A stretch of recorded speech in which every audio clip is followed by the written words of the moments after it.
ক্ষমতাচ্যুত প্রধানমন্ত্রী শেখ হাসিনার বিরুদ্ধে আদালত অবমাননার বিষয়ে ব্যাখ্যা দিতে হাজির হওয়ার জন্য জাতীয় পত্রিকা বিজ্ঞপ্তি প্রকাশের নির্দেশ দিয়েছে আন্তর্জাতিক অপরাধ ট্রাইব্যুনাল।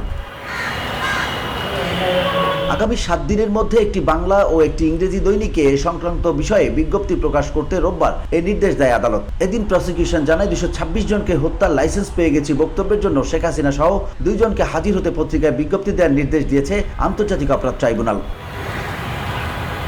ট্রাইব্যুনালে আনুষ্ঠানিক একটি অভিযোগ দাখিল করেছে প্রসিকিউশন বিভাগ। রাজধানীর চাঙ্কারপুলে 5 আগস্ট ছাত্র জনতার অভ্যুত্থানের সময় 6 জনকে হত্যার ঘটনায় ঢাকা মহানগর পুলিশের সাবেক কমিশনার হাবিবুর রহমান হাবিব সহ 8 জনের বিরুদ্ধে আন্তর্জাতিক অপরাধ ট্রাইব্যুনালে আনুষ্ঠানিক অভিযোগ দাখিল করা হয়েছে। এর মধ্যে দিয়ে জুলাই বিপ্লবের প্রথম মামলার আনুষ্ঠানিক বিচার প্রক্রিয়া শুরু হলো।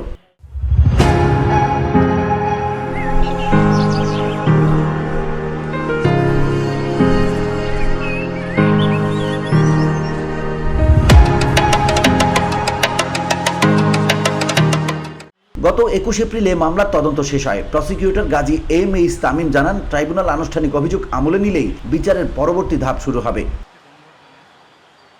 VOD Bangla news desk.